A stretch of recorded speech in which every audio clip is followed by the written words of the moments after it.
Hey everyone, welcome back to the Warcraft news, where I've had to bin my original intro because actually a fairly big bit of news has happened, and that is that patch 10.2 Dragonflight comes out on the 7th of November this year, which means basically it's coming out right after BlizzCon. Overall, fairly interesting timing, mostly what I did expect though, and that just means that by the time this patch comes out, we're going to know what the next expansion is, where the game is going big time, and I think that does mean that a lot of that data mined lore, that stuff that we've been talking about from 10.2, that is going to be fairly significant in the ongoing discussion. Okay, that's the big bit of news. With that said though, let's talk about the other things that have happened.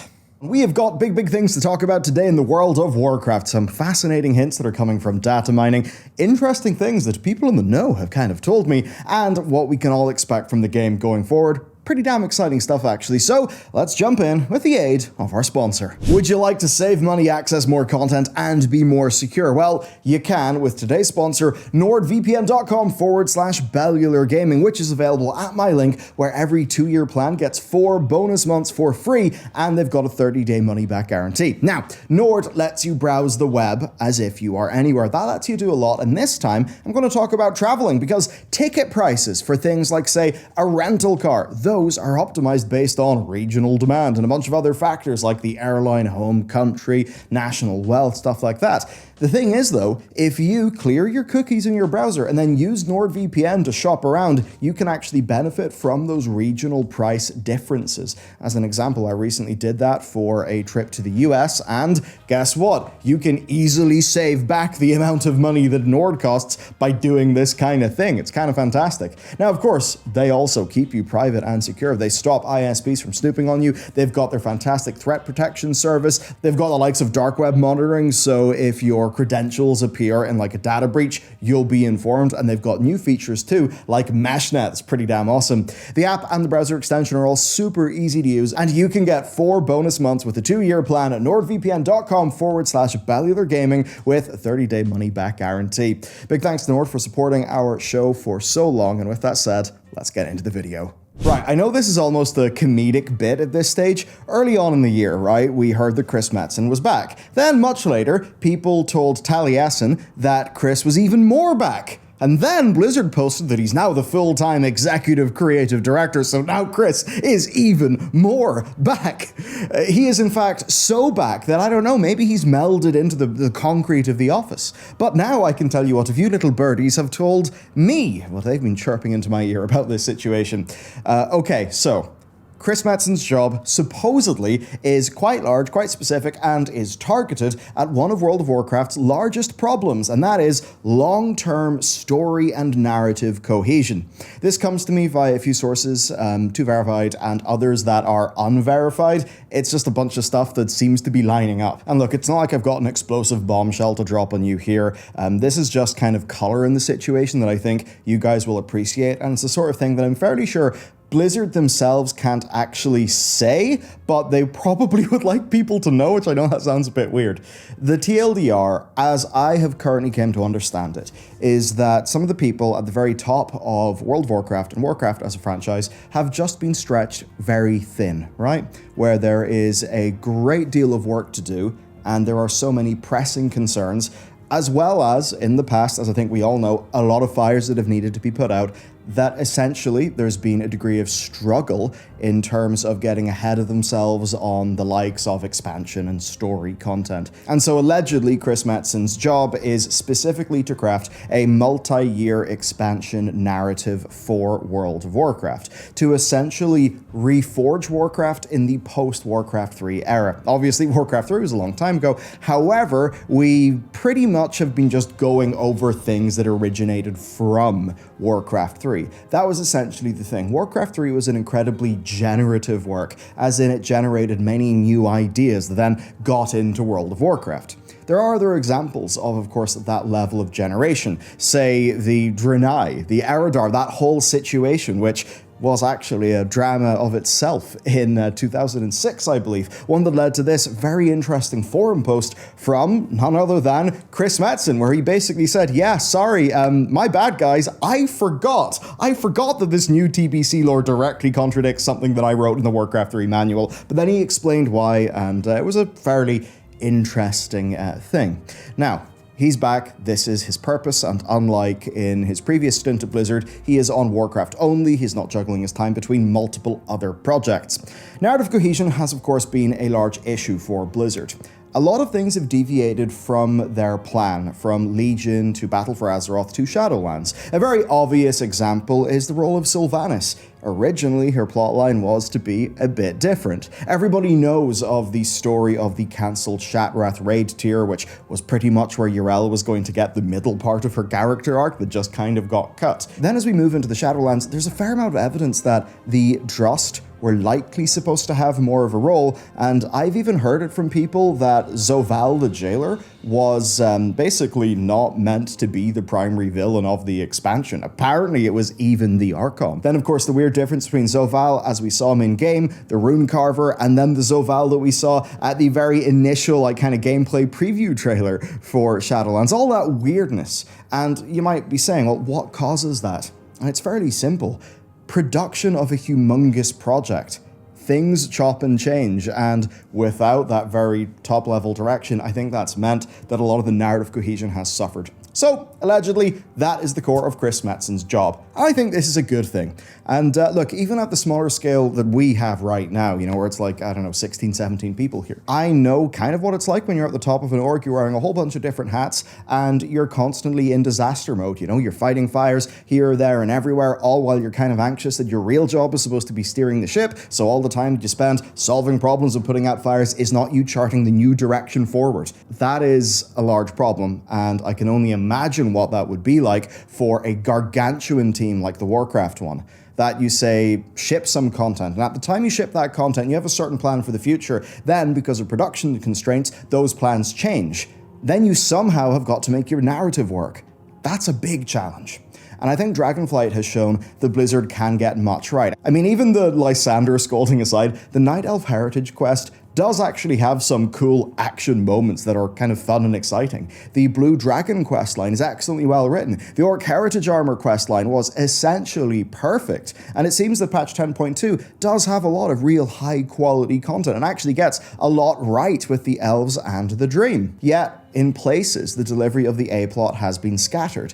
Was it not a bit weird that Vernoth kind of went from enemy to ally in like 10 minutes? I mean, to me, that does scream that there was probably broader things for that character to do, but they just didn't have time. And that's why she went from, walking away from Alex Straza in the 10.1 or whatever it was, or maybe 10.1.5 cinematic, and, in like 8 weeks later, nope, she walks right back around. And all in a way that is told primarily via these cinematics rather than, content in the game. It just makes me think the connective tissue has kind of suffered a little bit. So when it comes to a lot of issues with World of Warcraft, I think it comes down to leadership spread too thin and perhaps a lack of vision for what the future of things can be. And I think all of that combined with very hard pressures from perhaps from on high, and in this case, a brutally fast content cadence. So that it seems that Metzen's literal job is making the next while for World of Warcraft have a clear plan. I think that's a good thing. This may even represent the next wave of what I would call very generative content, as in generating new aspects of the lore, new aspects of the universe, rather than filling in gaps. Because ultimately, as we move from Warcraft 2, beyond the Dark Portal, to Warcraft 3 and into the Frozen Throne, those introduced and expanded so many core concepts of the Warcraft setting.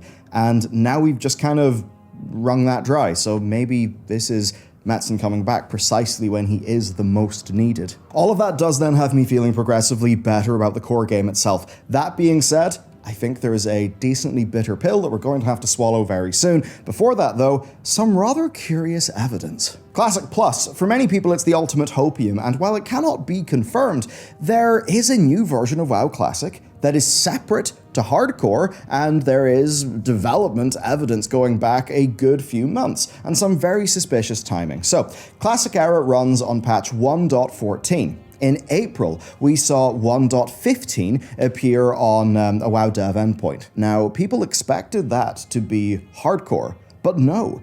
Hardcore is patch version 1.14.4. Well, this week, we've seen a flurry of activity, right? Where patch 1.15 has been getting new patches on the WoW dev endpoint, but also has been pushed to WoW Vendor 4. And whatever 1.15 is, I mean, it doesn't seem to be classic era, it doesn't seem to be hardcore, and given the relative timings of things, it seems like this is something that would perhaps be playable at BlizzCon. I mean, the convention's promotional graphics say that people will be able to play what's next in Modern and Classic. Again, this is 1.15. This isn't like 4.0, which would be Cataclysm. To me, this does point towards the idea of Classic having something fairly major. So what do you think it could be? Could it be Classic Plus? Could it be a new season, like we had Season of Mastery? The one somewhat tantalizing thing is this might be something that you could play. Because if you remember, there was a public play period, I believe it was in with the virtual ticket, I'm not 100% sure, but it was there for WoW Classic. And it turned out that's what WoW Vendor was being used for, right? And yes, the whole public could play WoW Classic during that BlizzCon a few years ago. I mean, if they wanted to capitalize on hardcore, they would do something big, and we all know that they have their experimental gameplay team, with the experimental gameplay team not being a part of Modern, indeed being a part of Classic. I would love to hear what you think's going to happen. Dragonflight is actually not almost over, but hopes of a fully fledged patch 10.3 I think are all but dead at this stage. And in a way that may not be the worst thing, because there is a debt that Blizzard have long had to pay. Let's talk about it then. So Blizzard just put a permanent augment rune on the PTR. Permanent augment runes basically are pretty damn big for a lot of raiders. It means they don't have to chug through many augment runes per night, which of course costs a massive amount of gold, especially because in this expansion, there's no way of getting augment runes from like a mission table or anything like that. It's only via LFR, I believe. So augment runes have been super expensive, and if you spend 100 grand in patch 10.2, you'll have the permanent augment rune. And this is something Blizzard have only implemented on the final raid tier of an expansion. It's been like this since Warlords of Draenor. So the augment rune is one piece of evidence. Another piece of evidence is that there's a mount from Ahead of the Curve, which again has only happened for the final raid tier of an expansion.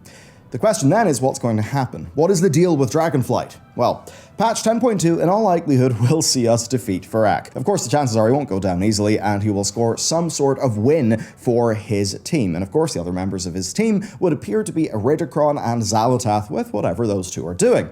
At the same time, the tier quest will continue, with its next big step being to recover Tyr's memory core. So, we'll end patch 10.2 with a reformed Tyr, which will mean his final memories will be restored. Farak will be down, and perhaps an Iridikron-sized threat will be looming on the horizon. The aspects will have gained back their full power via the blessing from Emir Drasil. Of course, patch 10.2 is likely going to be launching the week after BlizzCon. So that means that whenever it launches, we are going to know what to expect for World of Warcraft's next expansion. And that means BlizzCon's job is, in addition to that expansion, to lay out a 2024 roadmap of how we're actually going to get there, as they did with 2023. Now, what I think is going to happen is 10.2.5 and 10.2.7 continuing the storyline, leading somewhat smoothly, from a narrative perspective, into 11.0. I think that Iridikron is going to serve as the Gul'dan of our next expansion, likely then going down in the first or the second raid tier. Then 10.2.5 and 10.2.7 will contain more content than just story stuff. I personally expect the likes of a revamped and evergreen Brawlers Guild, that kind of thing. Then, while Season 3 will be our final raid tier, I think Season 4 will almost certainly happen. It will be, again, a greatest hits raid tier, so basically like Season 4 of Shadowlands. Essentially, I'm imagining shorter, faster progression, all three raids being scaled up, and potentially new mechanics, along with a new season of Mythic Plus and PvP, but this time I think they will also add outdoor elements to it, right? This is something they haven't confirmed, but they did say, after the success of Season 4 of Shadowlands, that yes, if they were doing this again, they would likely try to do more outdoor content, for those players. And in addition, there have been a number of times where outdoor time walking has been mentioned, so we could even see that as some sort of feature. Now, if Season 3 was to start mid-November and last for 6 months, then Season 4 would have to launch in May. And this is where there's two different paths. Either we are lucky, it's the best timeline, and sometime in May we get patch 10.3, and somehow we get the absolute dream of there being a major patch every 6 months. I mean, could you imagine a major patch comes out and then in 6 months the new expansion's out? That would be a crazy level of content, the likes of which Warcraft really hasn't seen. And given that the game is more expensive in its box price and is more heavily monetized, I do not think that is an unreasonable thing for players to actually want from the product. Now, Shadowlands Season 4, it did last just short of 4 months. So if we didn't get a 10.3 and we did get a Season 4, basically greatest hits, then I think we would be looking at 11.0 maybe launching in like late August, early September. And I bring that up because Legion and BFA launched in the Augusts of their year. COVID being a shit show, of course, delayed Shadowlands from an already later October to a November release date. And that meant for Dragonflight, with a similarly long 2-year development cycle, launched around the same month in 2022, the end of November. And even that may have been a stretch. I don't know about you, but do you remember how buggy even basic content like, say, world quests were? Remember the Kalawak Feast? Like, trying to get, a job from that was really tough at the start. It was kind of bugged and didn't really work. So with that in mind, the schedule that I just laid out would actually put World of Warcraft back on their sort of pre-COVID launch cadence, while still having 2024 deliver 10.2.5, 10.2.7, Season 4, 11.0 pre-patch, 11.0 launch, and likely 11.0.5. Now, in terms of content per month of subscription paid, that certainly would make this era one of the better ones that we've got, right? The subscription is basically like, yes, it's the same price. The thing that's more expensive is the box product, though, which is about $10 more expensive if memory serves. But in a way, this does leave me with a question that leads to some speculations. So yeah, Trust, glossed over. Why did that happen? Why did the Shadowlands expansion feel so rushed and cobbled together? Why have I heard from other people that the Jailer was originally a pawn of the Archon? I don't know if that was just Blizzard security, leaking a false version to someone in their own staff, so that, if their own staff then leaks that thing, then everybody knows the information came from, which is a tactic that big companies like Apple will do with some of their communications. I don't know if it's that, and it's, kind of way water under the bridge now, and individuals not even working at the company, so it's kind of fine to say.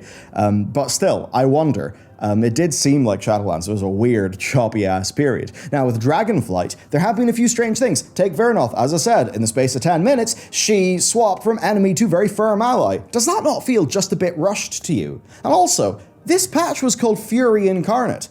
I would like to wonder, where is the Fury Incarnate in Fury Incarnate? Because, yeah, other than a green dragon almost being turned red by Farak in a cinematic, there wasn't that much Fury Incarnate. You hear Fury Incarnate, you expect some big stuff to go down. No, it didn't. You look at the Infinite Dragon storyline. I mean, Dawn of the Infinite sets up Nosdormu having a slow turn to the Infinite rather than a fast and dramatic one. Was more planned there. We're going to end this expansion without the Iridikron raid. Actually, Ian Hazacostas said that we would know the final boss of Dragonflight after the first raid. Now, do you think that he meant Farak?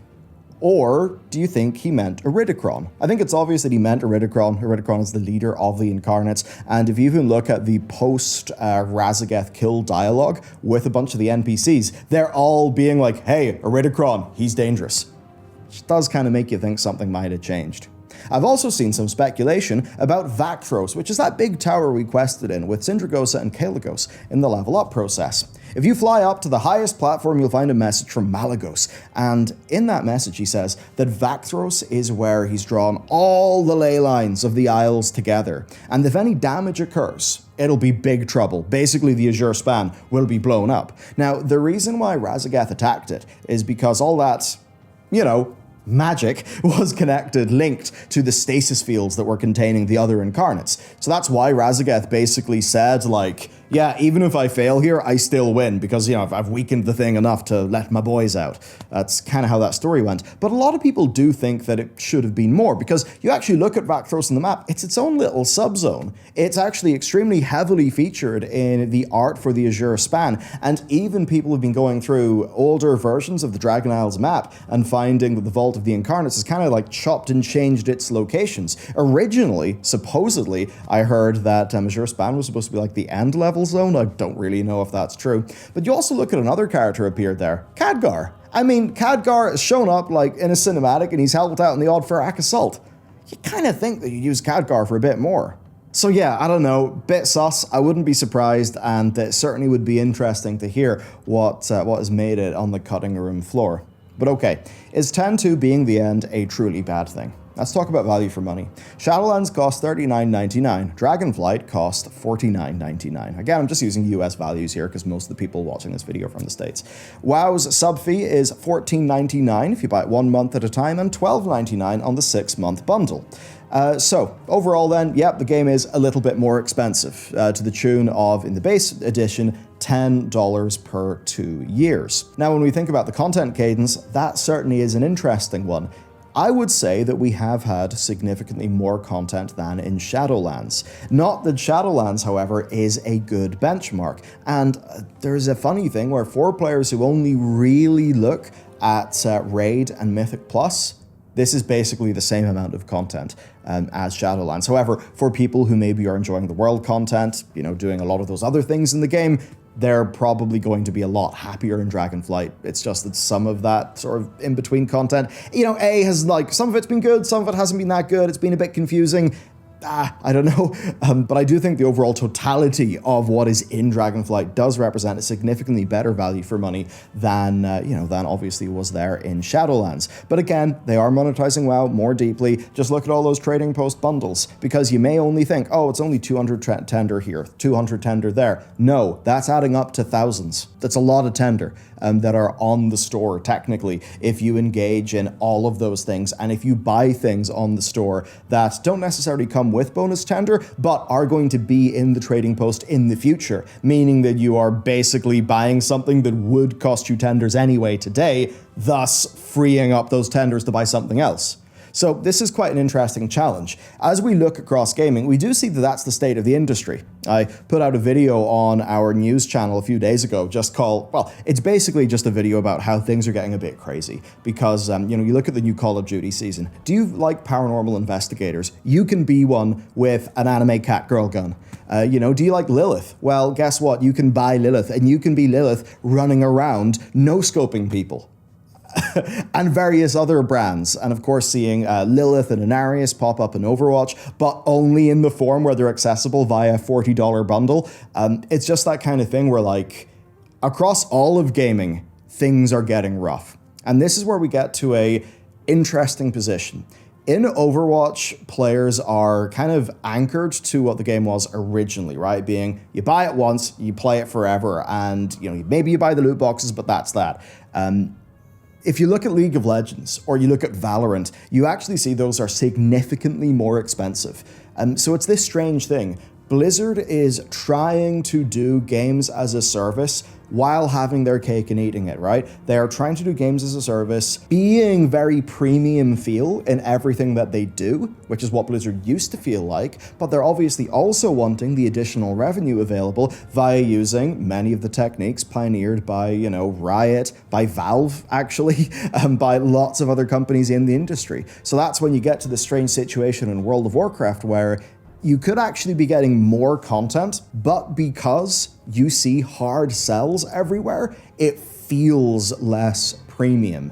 It's a bit like recently, right? I was in America and, I watched a South Park episode, and in between that, it's like, hey, Denny's, Burger King, Ozempic, Denny's, Burger King, Ozempic. And you're just kind of sitting there being like, oh my God, the amount of hard sells that are being thrust at me every second is mad. And that's, I think, why for WoW players, we can have this almost paradoxical seeming situation where, yeah, World of Warcraft is giving us more content, better patch cadence, in terms of class design, way better class designs, way more responsiveness from the developers. Look what they did for Paladins. Like that, previously that would have been a new expansion thing. That's been so much better, yet because of the quantity of hard sells and Blizzard's other products, Diablo 4, with its fairly, loopy, expensive cash shop, and with Overwatch 2 losing them credibility, and Diablo, of course, Immortal losing them credibility, we do end up in a situation where the WoW team kind of can't really enjoy the big win that it should be getting for the actual core work that it is doing. The one thing I suppose I can say is prior to times like, say, Mists of Pandaria, I remember being there at the end of Mists, beautiful expansion, right? So many amazing raids. But the 14-month content drought was goddamn brutal. And I know so many viewers of this channel maybe only came to World of Warcraft and Legion, but yeah, we had a 14-month content drought in WoW. It was absolutely crazy. I remember the 12-month anniversary of patch 5.4 when Warlords of Draenor still wasn't out. Like, compared to the value for money that WoW Sub was offering during that 14-month span, it's kind of insane how much better things are right now. But the large quantity of hard sells just means that, you want to smell the roses, but you can't. That's the funny situation that we're in. I would love to know what you think about all of this, though. That's broadly then the sort of future of WoW mapped out, a few things that I have heard, some color on the whole Metzen situation. Certainly I have heard interesting rumors from people that, broadly speaking, have sounded pretty good to me, but obviously only BlizzCon itself will tell. Hope you have a great day. Thank you for tuning in. Let me know what your thoughts are on, I suppose, the state of World of Warcraft as we ready ourselves for the next big patch. I'll see you next time.